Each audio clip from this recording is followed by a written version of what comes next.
Good morning again, everyone. We are on chapter 17 of the story. We are definitely over the middle hump of our total arc of the story from Genesis to Revelation, and today we are going to be looking at the most critical moment for Judaism, the exile.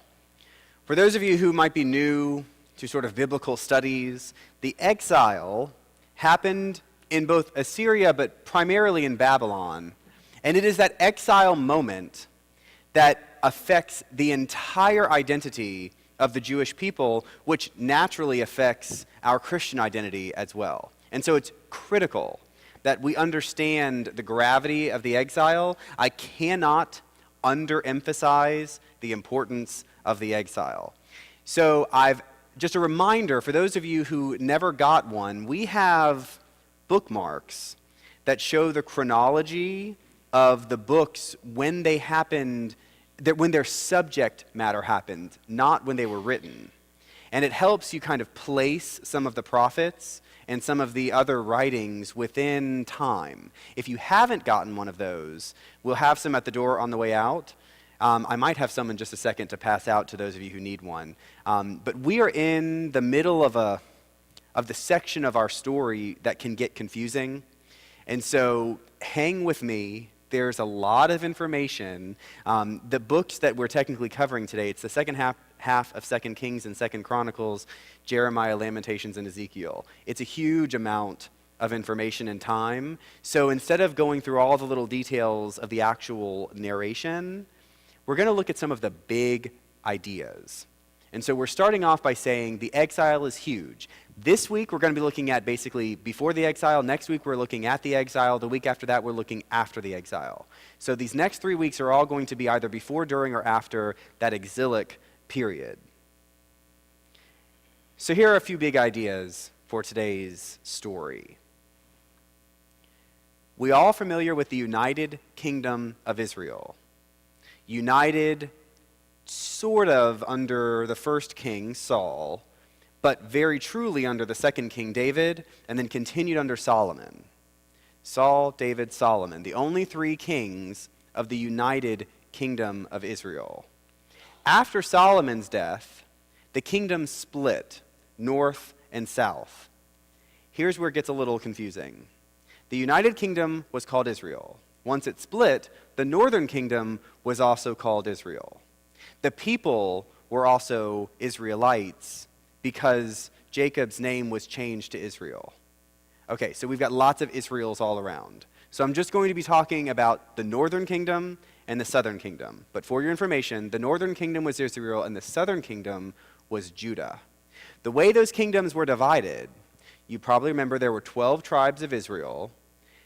10 of those tribes were basically in the northern kingdom. 2 of those tribes were down in the southern kingdom. And the 2 tribes that really rooted themselves in the southern kingdom were Judah and Benjamin. Levi and the Levites sort of were scattered all over the place. So we do have some Levite presence in the southern kingdom as well. But it's important to know that there were 2 different kingdoms at this time because as the monarchy devolves into the exile, that northern kingdom, when it goes into exile, disappears from record. We don't know what happened to those tribes after that. It's the southern kingdom's tribes that go into exile and then ultimately will return and rebuild Jerusalem. There's another dynamic at play here, and that is the dynamic of the temple. We'll take a quick break. Would any of you like one of the chronologies for this discussion? Thank you. And again, as you take a look at these chronologies, it is in order of the subject of these books, not of when they were written. So that's important to remember, and we'll talk about why in a few minutes.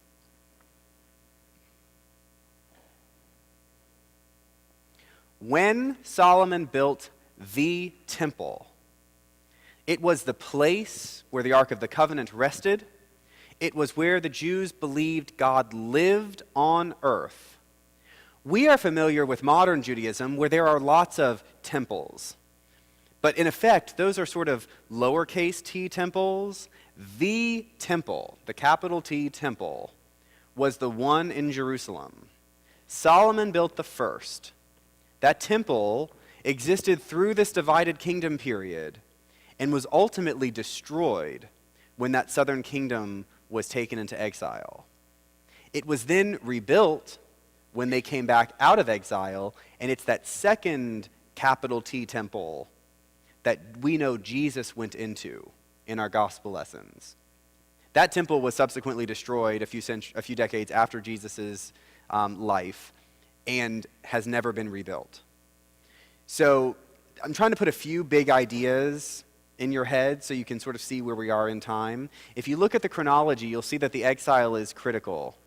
And so today we're going to be talking about what happens to get us from this golden age, particularly of David and Solomon, when everything was going really well, to the point where they were so weak and so messed up that they were able to be taken into exile. Now, I know that you've heard some of the stories about the kings immediately following David and Solomon. So we're going to sort of pick up about halfway through the devolution of the kingdoms. Judah was a very important place. That is the southern kingdom. And it is Judah where we pick up a shift and a renewal that is very important. So over time, the kings sort of lost their way and became evil. You had the same thing happening in the northern kingdom as happening in the southern kingdom. The northern kingdom, in essence, just loses it. They never gain it back. And then ultimately, Assyria comes down, sacks the northern kingdom, and takes them off into exile in Assyria. We don't often talk about that exile because, like I said, those tribes disappear. So for you to just know that about the northern kingdom is good, and we're going to focus on the southern kingdom because that's the connecting thread that goes forward in the future. The southern kingdom has some bad kings right in a row. A good king rises up named Hezekiah.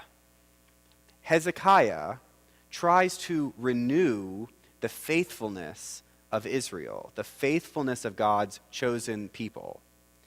He destroys all of the altars and idols that had been built up all around Judah over the last few kings since Solomon. And with the help of a prophet we know well, Isaiah, Judah ultimately thwarts Assyria's southern expansion. So if you can imagine, Assyria comes from the north, sacks the northern kingdom. They cannot defend themselves. They're taken into exile. They don't stop. They continue south into the southern kingdom, and it is Hezekiah, with others' help, including Isaiah, that ends up defending Jerusalem and the southern kingdom from Assyria. So Assyria ultimately packs it up and goes home.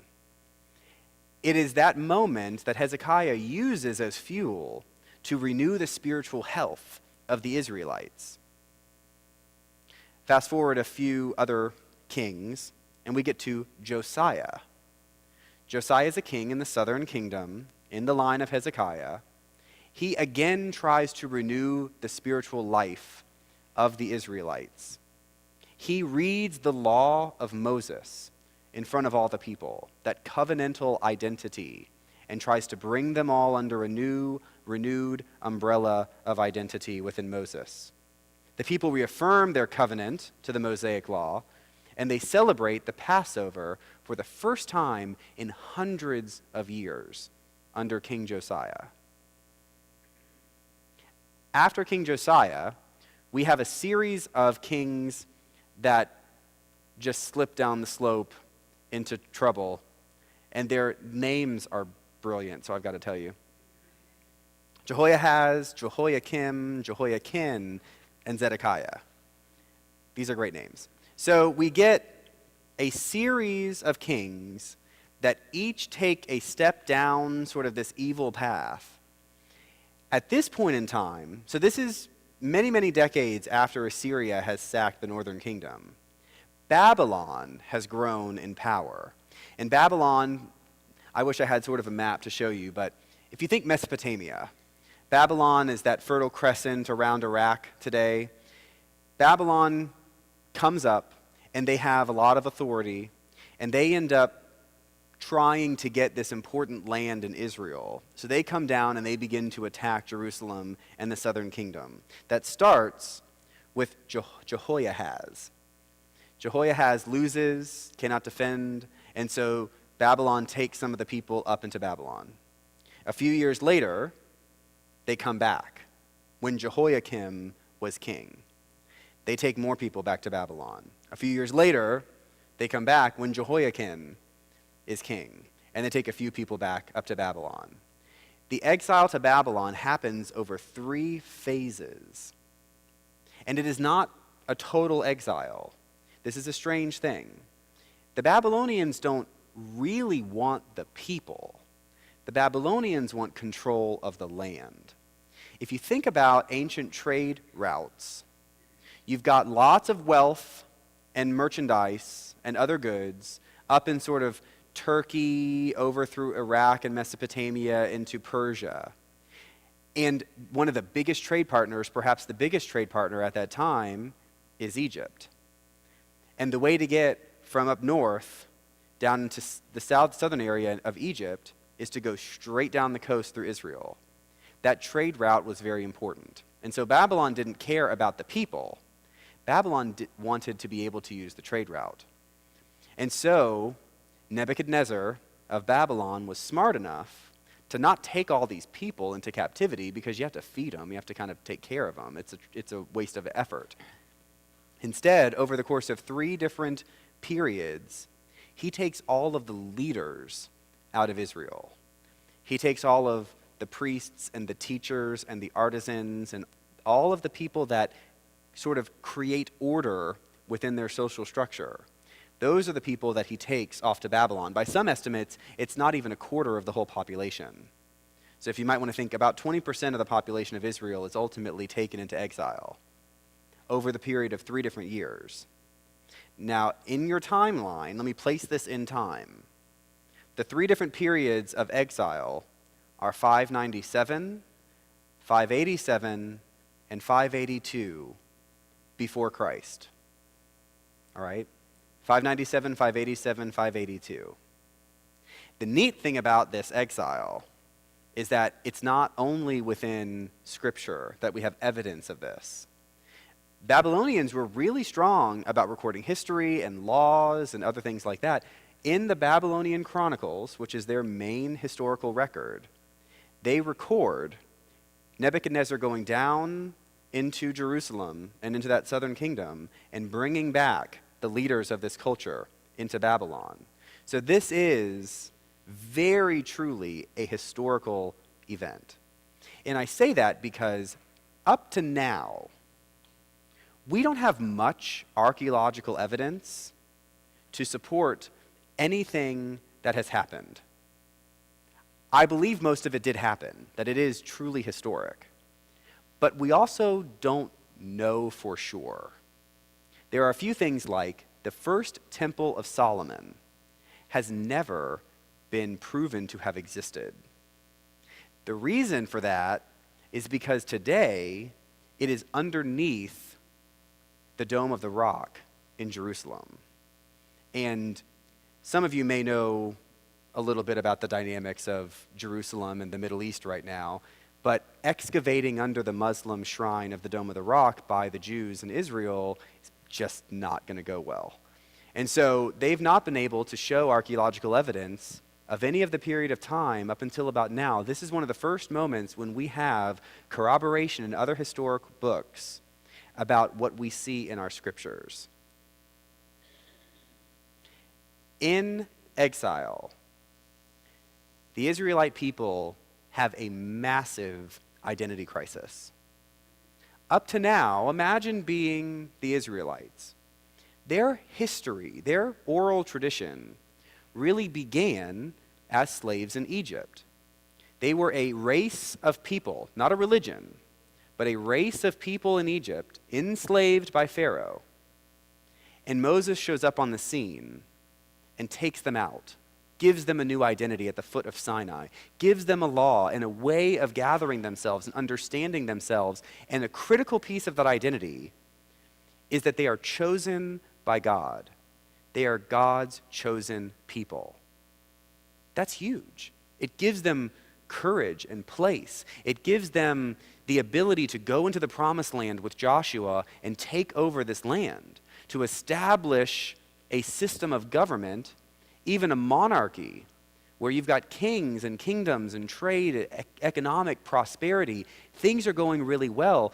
Up until this point, they've been God's chosen people and everything's been on the upswing. When they are taken into exile, they have to ask the question, what does God chosen people really mean? What does it mean for us if we are God's chosen people and we are now back in captivity? There is a massive identity crisis that happens for the Jewish people. It is in exile in Babylon, where they are for about 70 years, that they begin to form the Jewish identity that we know today. It is the exile moment that necessitates the identity that we have today, both a legal structure that is very thorough and important, but also a hopefulness that God will never leave them, and that even through pain and trouble and heartbreak, God will be present. It is that hopefulness that begins to be articulated by their prophets.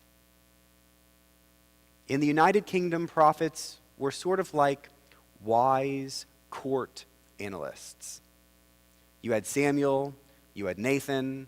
They spent a lot of time with the kings. They bounced ideas off of them, brought them back onto the street when they had kind of gone off the side.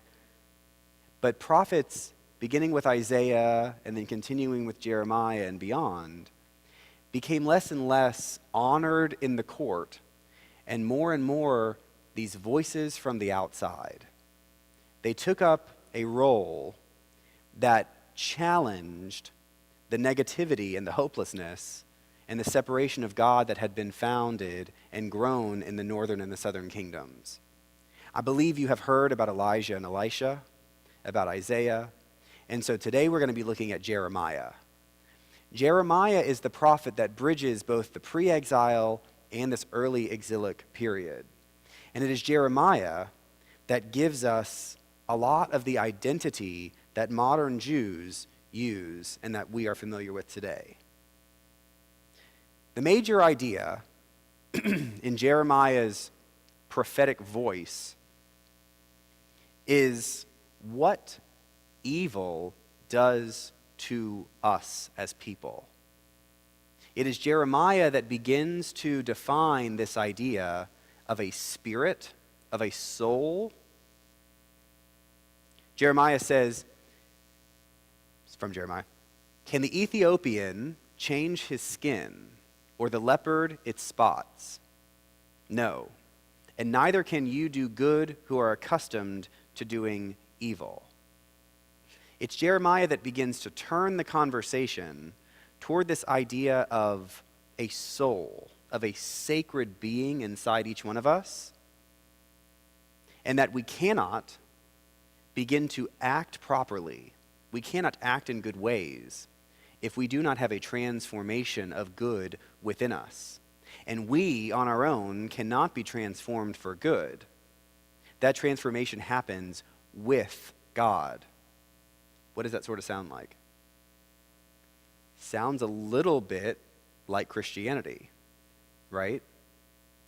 There is this idea that transformation happens in us with God, and it is that transformation that then allows us to actually be good in the world, not simply an intellectual choice that we make. That being, the identity of a soul, a spiritual self inside of us, begins to come up in the prophet Jeremiah and is developed now after the exile, and it actually sets the stage, theologically, for the way in which the early church understood Jesus. Jeremiah is a really excellent book. Jeremiah is probably the most important single book or prophetic book in Scripture. You probably know some of Jeremiah's passages, but you may not know they're from Jeremiah. So here are a few of them. Chapter 1, verse 4, "Before I formed you in the womb, I knew you. Before you were born, I set you apart." I don't know about you, but I've seen that in pretty much every OBGYN office around. 23:5, "The days are coming when I will raise up for David a righteous branch, a king who will reign wisely and do what is just and right in the land." What does that sound like? Jesus. 29:11, "For I know the plans I have for you, declares the Lord, plans to prosper you and not to harm you, plans to give you hope and a future." 29:13, "You will seek me and find me when you seek me with all your heart." You hear that theology being developed in Jeremiah? You seek with your heart, not necessarily with your mind. Extending from Jeremiah, we get a little book that is sort of interesting called Lamentations. In Lamentations, we have a crossover of history. Something I should have said at the beginning.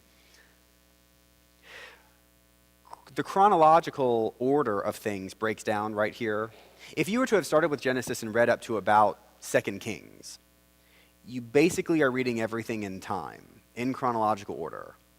When you end 2 Kings and flip over to the next books, all of a sudden you see characters you've already seen, doing stuff you've already read about, but just from a different perspective. That is right. We have a number of books in here, Jeremiah, Lamentations, 1st and 2nd Chronicles, that begin to echo things that have been done already in our chronology, just from a different perspective. People were writing these stories down over time. And of course they had objectives, right? If you were a priest writing down the history, you're going to write it down very differently than if you were, say, a king or someone from the court writing it down. Both are valuable, and we've kept them in our canon so that we can read them side by side and get a much more complete and whole picture of the actual history. So in Lamentations, we sort of get flashback before the exile about the way in which people were reminded of what they should or should not do, or else God would punish them. And then through Lamentations, we see that God has punished them, destroyed the city, now they're in exile. What did I tell you? Lamentations is poetry, and it's really interesting. It's very short, would not take you long to read, and it poetically articulates a lot of the history of this period of time that is so critical. As we move forward, we get to Ezekiel.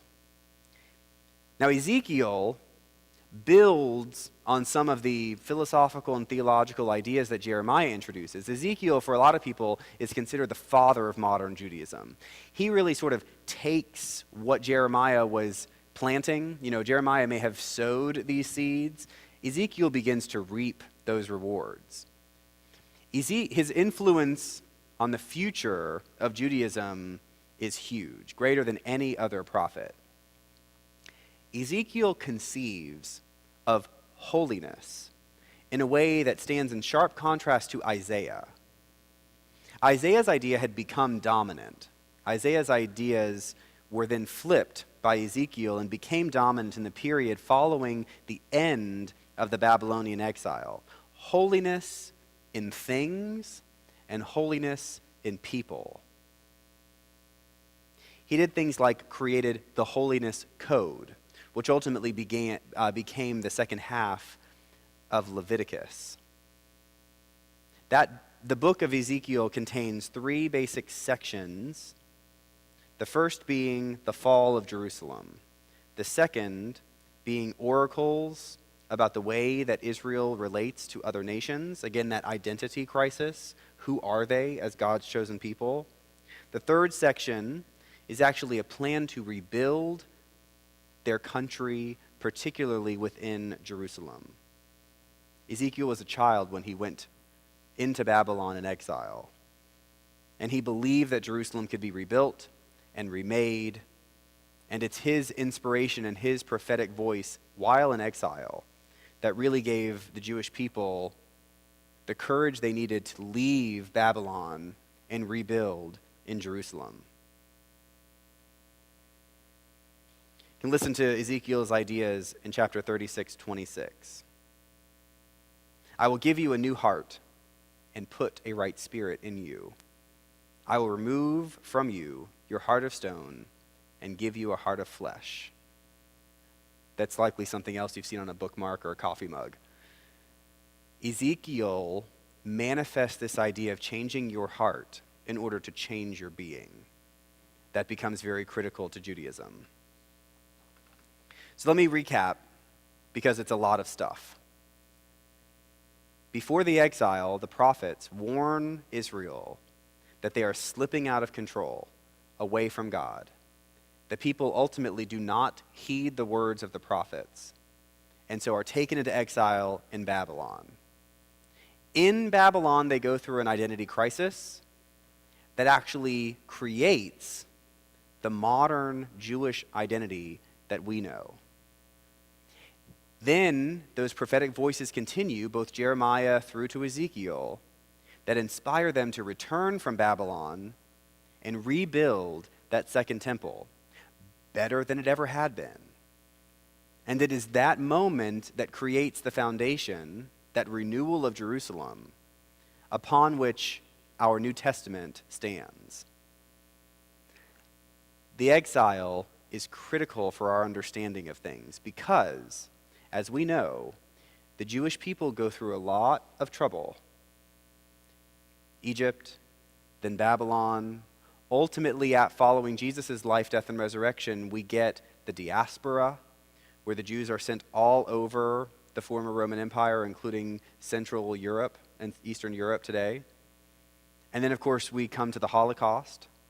And in the way that Judaism is expressed today, everything rests on the experience in the exile, because it is this exilic experience that makes at the core of Judaism this idea that life is not always going to be good, that life can be really hard, and that even through the most tragic experiences, God does not leave you. That is why they experience tragic period after tragic period and rebound, because at their core is this sense that even through pain, God is present. That starts right here when they go into exile. We're going to be spending 3 weeks talking about the exile from different perspectives. Next week, we're going to be looking at some of the prophetic voices from the exile, like Daniel, for example. I want you to ask a question that might clarify what we've talked about today. And also, if there's something that you're very interested in, I can address it next week when we talk about that exile. I mean, I don't know if you would all like, for example, to know more about the structure of Babylon or ultimately why they left and that sort of stuff. We can get to that. But are there any questions right now? We have about 5 or 8 minutes.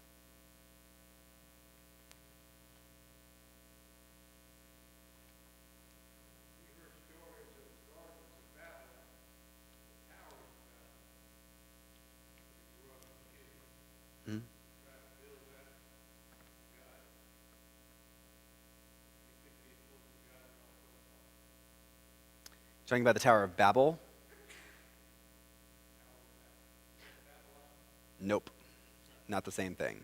The Tower of Babel is way back in our scriptures. That is prehistoric. There were the Hanging Gardens of Babylon that were one of the ancient wonders of the world, right? Someone check me? Yeah. Babylon,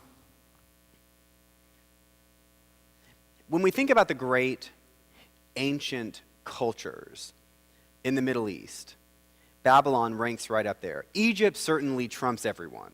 I mean, Egypt, for thousands of years, just held it together in a super impressive way. I mean, they just continue to be wealthy, continue to persevere, while other nations rose and fell, Egypt was just constant.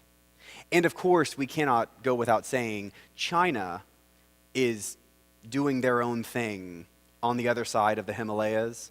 So we don't get China in this history because they don't really know about China right now because they're on the other side of the Himalayas. But they're doing a lot of great things too, technological advances and other sorts of cultural advances like this. But within the Mediterranean world, there were a number of cultures, of civilizations that really defined this whole period, and Babylon's one of them. Assyria, not so much.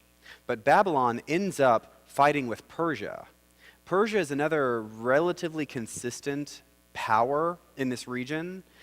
Persia is not very powerful during the period of the exile where Assyria and Babylon take over Israel, but they raise back up. And it's ultimately Cyrus the Great of Persia that sacks King Nebuchadnezzar in Babylon. And when he shows up, he sees these Israelites and sort of just says, "What are you doing here?" And they said, "Well, we were taken into captivity." And he said, "Where do you live?" And he said, "Down there in Israel." And he said, "Well, then go home." And Cyrus is the one who gives the Israelites a lot of money and workers and the ability to go back to Jerusalem and rebuild their temple even bigger. I mean, the rebuilding of Israel would not have happened as quickly and as well, in all likelihood, had Persia not sacked Babylon and then given them all the resources to rebuild. It's a very interesting cycle, the way that all of those empires related to each other.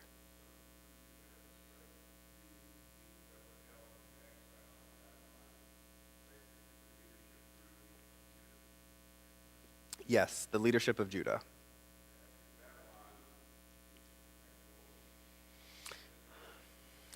Imagine a map. Okay. If this is the Mediterranean right here, Egypt is down here, right? Israel is this skinny bit next to the Mediterranean, and then you get Turkey sticking out up here, right? If this is Israel, Mesopotamia is right here. And Mesopotamia, this would be Iraq today, portions of Iran, is where Babylon would have been, was. And so this core section here, Jordan, some of Iraq, down into Saudi Arabia, is a desert. And so not only is it just difficult to be in, you can't raise crops, you can't really raise livestock, it's pretty desolate over there. And so there's this big arc from Mesopotamia down into Israel and then into Egypt of fertile ground, which is why the people lived there. You could actually sustain civilization when you could grow crops and maintain livestock. And so it's sort of a hook to get to Babylon. It's not just north, if that makes sense. Assyria is a little further west. Assyria is sort of where you might think of Syria and Turkey today. So it's not in the same place as Babylon. Babylon is farther west than Assyria. But Assyria was never as strong as Babylon. Some people think that Babylon sort of consumed Assyria and then went down into the southern kingdom of Israel and everyone combined, which is why we don't know where those 10 tribes went, because they kind of got mixed up with everybody in Babylon, and it was only the southern tribes that kept some kind of separate identity. But that's conjecture. That is right. That is right. The 10 were up top in the northern kingdom, and the 2 were down in the southern kingdom.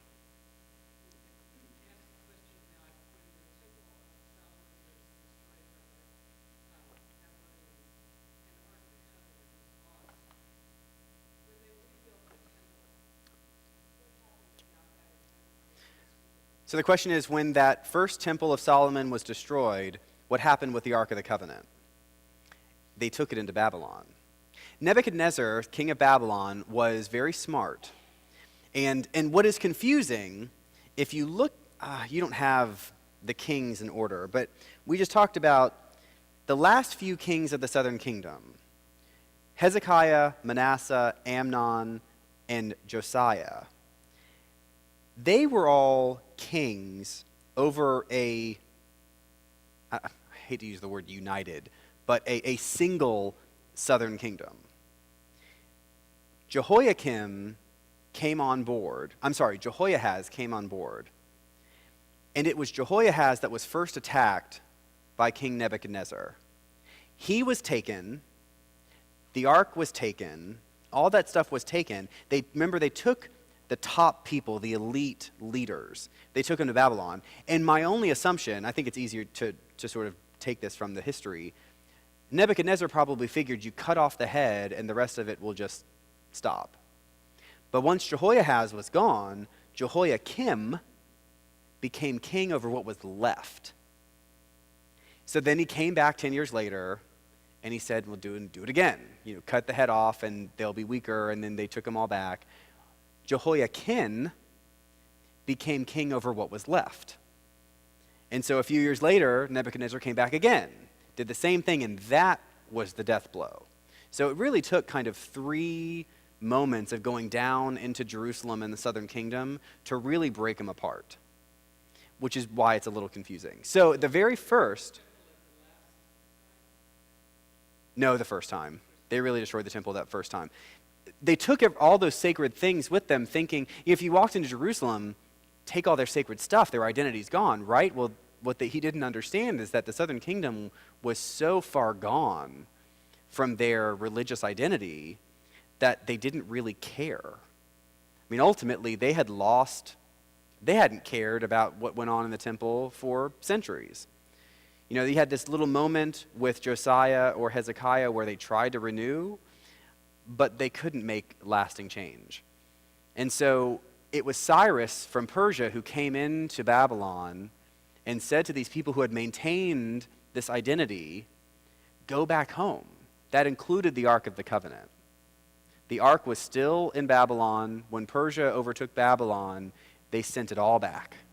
And so when they rebuilt the second temple, much bigger, the second temple is much bigger, many times bigger than the first temple. The second temple we know existed because it spread beyond the Temple Mount of Israel today, and they have excavated down into the Jewish portion of Jerusalem today and exposed a lot of the ritual cleansing baths, the steps into the temple, and all of those things. So we know the second temple, we have archaeological evidence of the second temple because it was so much grander than the first temple. And of course, we know some of the characters that expanded that second temple, including Herod the Great.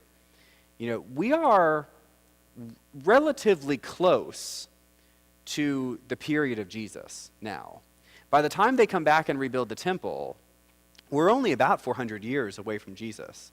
And in the great scheme of things, when you think of Abraham 2,500 to 3,000 years before Jesus, we have come very close to when Jesus comes on the scene and the way that people understand their relationship with God, which is why it's important for us to know Jeremiah and Ezekiel and how they set up Judaism, because there will be a period of time, a few hundred years, between the rebuilding of that temple and when John and Jesus come on the scene, where God has been relatively quiet. And in that quiet, the Jewish people have developed a super impressive set of laws. And those laws govern everything. And they are thorough, and they are, up to that point, arguably the best set of laws in human history up to that point. But ultimately, John, and then certainly Jesus's, one of their big messages is that law does not save you.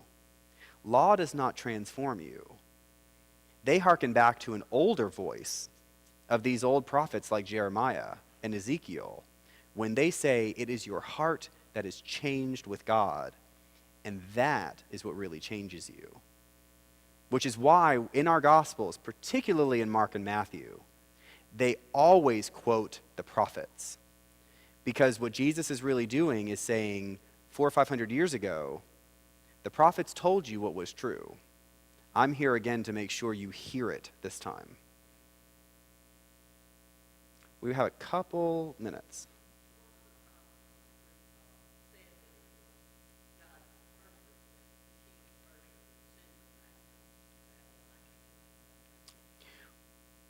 Which prophet said it was foretold they would return to Babylon?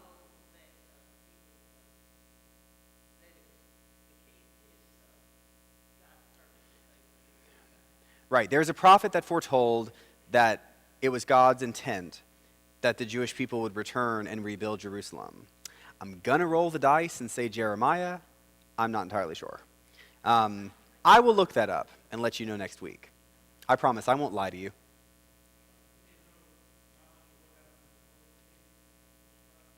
I'm sorry, say again? Oh, sure. No, so those 10 tribes in the north taken into Assyria, that's the end of their history. We have no evidence that they ever returned to Jerusalem, although it might be argued that they were kind of consumed into Babylon and mixed up with the tribes from the southern kingdom and then returned altogether, but there's no evidence of that. So, part 1 of 3, we will continue in the exile. We'll be talking about the people in exile in Babylon next week. Thank you.